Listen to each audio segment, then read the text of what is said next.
Bueno, damos comienzo al segundo bloque.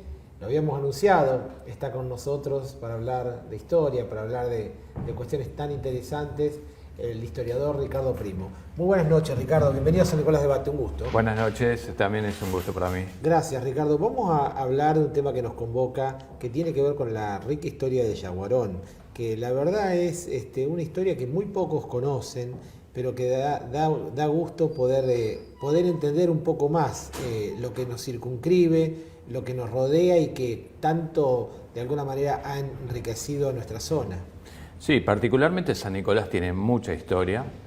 En este caso singular, el Yaguarón es un mito, una leyenda que rodea nuestra ciudad y que nos caracteriza también porque el nicoleño se identifica con la riqueza natural, con su pasado, con su tradición. Y el Yaguarón viene a ocupar un espacio importante de la vida, del pasado y del legado que nos van dejando otras generaciones.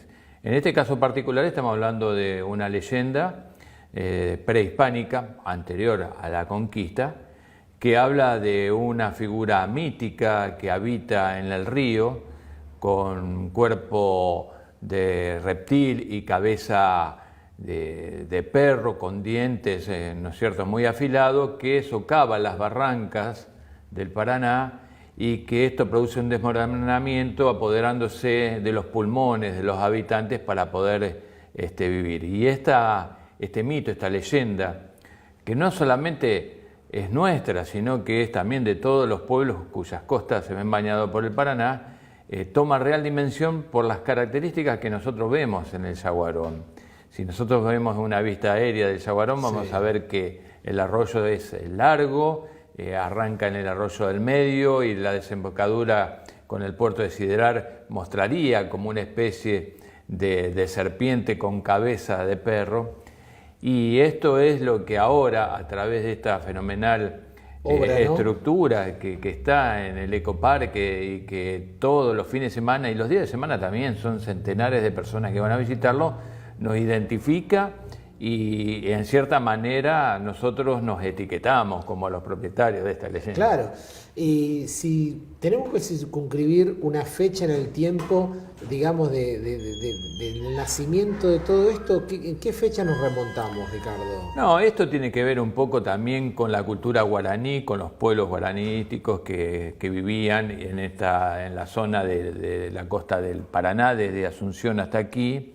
Pero particularmente hubo hechos que también alimentaron todo esto. A mitad de la década del 90, un pescador recogió un pez apulmonado, como le decían, que pareció que tenía ciertos rasgos, y esto alimentó también la fantasía, alimentó también la firme creencia, y esto también hace de que nosotros digamos, bueno, el Yaguarón sí habita en las aguas del Paraná, pero bueno, no deja de ser un mito, una leyenda. No hay ningún monstruo dando vuelta, pero sí tenemos algo para mostrar ahora que se ha transformado en un nuevo atractivo. Es un atractivo turístico, como lo marca, muy importante, que es visitado por los nicoleños y por gente de todos lados, digamos, por turistas, ¿no? Claro, y estas son las cosas que enriquecen el patrimonio cultural e histórico y que brinda a los visitantes algo nuevo para ver, porque ya no solamente es la Casa del Acuerdo, el Museo y Archivo Municipal, el Estadio Único, no es solamente el autódromo, ahora tenemos también el ecoparque con esta estructura que, bueno, no es normal encontrar en una ciudad con semejante atractivo y que sea un ámbito de recepción de miles de personas. Ricardo, muy interesante la historia de Yaguarón. Le voy a pasar a otro tema que usted bien conoce y que la verdad que da ganas también de bucear un poco en lo que ha sido y es una de las localidades importantes del partido, como es la Emilia, digamos que ha tenido un enorme esplendor industrial hace unos años y bueno, de a poco se va reconfigurando, pero forma parte también de lo que tiene que ver con San Nicolás de los Arroyos. Coméntenos un poco.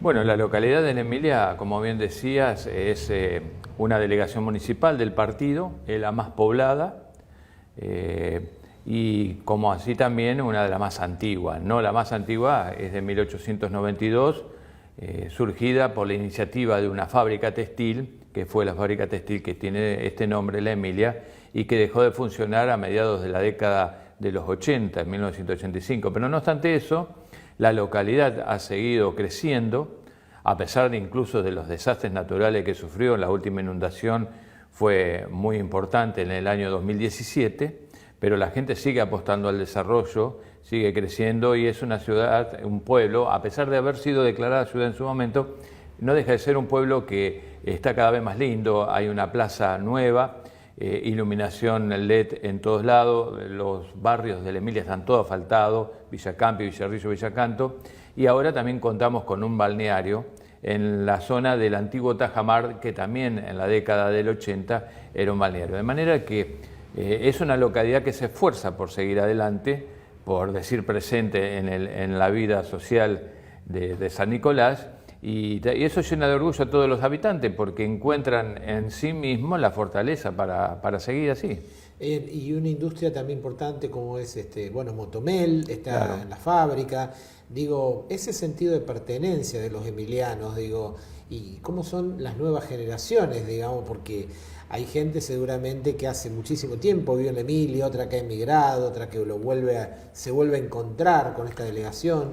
Yo veo cada vez más fanáticos por La Ajá, Emilia. ajá. ¿Pero por qué? Porque lógicamente es una localidad distante del partido de San Nicolás, no mucho, pero sí que tiene su propia identidad, como cada uno de los pueblos del partido de San Nicolás, como Rojo, Eresca, Conesa o Camposalles. La Emilia tiene su identidad, tiene su pasado, tiene su historia, tiene su club de fútbol y tiene ciertas características, la tranquilidad de poder salir, de los chicos andar tranquilos por la calle, a pesar de haber delitos comunes y menores como en todo lado, tiene esa característica del conocer al vecino, de conocer quién está enfrente, y eso da tranquilidad para vivir. Entonces esas son las cosas que nosotros revalorizamos juntamente con la naturaleza y la convivencia con un monte y con las características naturales del Bien. arroyo.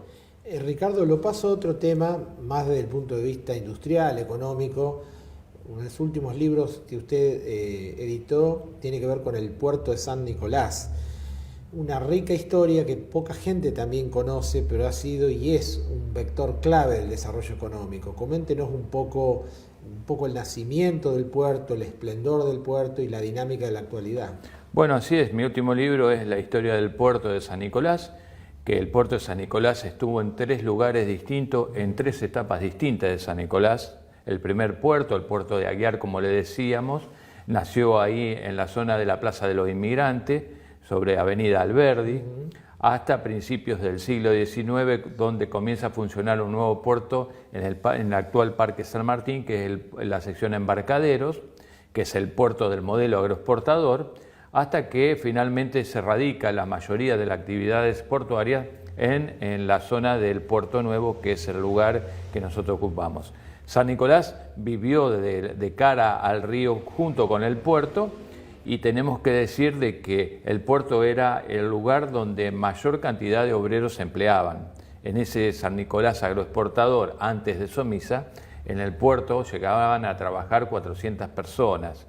Aquí en San Nicolás nació el movimiento obrero organizado antes de la CGT, antes de la industrialización, en la zona portuaria, con el gremio que estaban trabajando albañiles, herreros y todos los que trabajaban en la zona portuaria. Y tuvo una importancia estratégica porque utilizaba el corredor Pergamino-San Nicolás a través del ferrocarril central argentino, el ramal Pergamino-San Nicolás, e incluso le dio la oportunidad a San Nicolás de tener un tren propio, un ferrocarril propio, porque la sociedad Puerto, propietaria de las instalaciones del Parque San Martín, en la década del 15, del 20 aproximadamente, diseñó un ferrocarril que iba a unir San Nicolás con Lincoln y que no iba a ser ni del Estado ni tampoco del ferrocarril central, solamente iba a ser manejado por el puerto de San Nicolás. La Primera Guerra Mundial, frustró esta iniciativa y quedó en proyecto simplemente. Ricardo, en su época de mayor esplendor, con un puerto con un perfil exportador también, ¿cuántas personas llegó a tener generando empleo? ¿El puerto? El puerto. Y el puerto en las últimas décadas ya pasó a ser un puerto importador de fertilizantes. Fertilizantes principalmente, y más que nada cuando dejó de funcionar el elevador de granos, que es la materia pendiente, que es lo que generaría nuevamente un lugar y un espacio para la salida de las cosechas. Por eso yo creo que el objetivo tiene que estar centrado en eso, en el elevador de grano, porque dinamizaría todo el comercio del norte de la provincia de Buenos Aires y también de esta zona que ya no pueden ir a Rosario por los costos de los fletes y por la distancia. Así es. Ricardo, la historia siempre apasiona. Usted es docente, siempre está permanentemente divulgando hechos que tienen que ver con la historia. ¿En qué punto la tecnología también ayuda a esa divulgación y cómo se enganchan las nuevas generaciones? Yo creo que estamos viviendo momentos históricos. A lo mejor las personas no se dan cuenta porque están inmersas en numerosos problemas, pero esta generación de la que formamos parte está viviendo momentos históricos tremendos. ¿Por qué? Porque está impactando una cuarta revolución industrial, el impacto de las nuevas tecnologías de la información y la comunicación en los medios de producción, y además ahora la inteligencia artificial. Esto viene a dinamizar todo y a replantear un montón de cuestiones. Desde lo estatal, municipal, desde lo estatal, provincial y nacional, y desde la actividad privada. Y nosotros no nos damos cuenta que cada vez estamos más inmersos en eso, y bueno, y estamos dejando atrás a muchas personas que no alcanzan a percibir la dinámica de estos cambios y no alcanzan a ponerse a tono con los mismos. Eso es lo que más me preocupa, la falta de una alfabetización digital por gran parte de la sociedad, que no se pone a tono con nuevos mecanismos de pago, con nuevos mecanismos para transacciones comerciales, para educar incluso, y también para gestionar diversas actividades. Bien. Indudablemente el tema de la tecnología y la actualización es clave en lo que viene. Totalmente clave. Pasa por arriba. Pasa por ahí, y evidentemente uno tiene el desafío en este momento de subir al tren o dejar que el tren pase y vivir como África en el siglo XIX. Así es. Ricardo, le quiero agradecer la presencia, la actualización siempre importante de la historia en el presente y sobre todo perfilar un futuro. Muy amable y hasta la próxima. Gracias. Y en la próxima te vengo con una novedad que te va a gustar, que va a ser un nuevo libro. Bueno, una primicia, un adelanto, no puedo decir nada. No puedo decir nada, pero se viene un nuevo libro. Lo dejamos pendiente, muy bien, éxito con eso también, hasta la próxima. Hasta la próxima. Bueno, lo escuchó, es el historiador Ricardo Primo, haciendo un raconto de todo, la historia del Yaguarón, el puerto de San Nicolás, también la historia de la Emilia, y nos ha dejado una puntita, una primicia. Se viene un nuevo libro del historiador Ricardo Primo que seguramente próximamente vamos a conocer.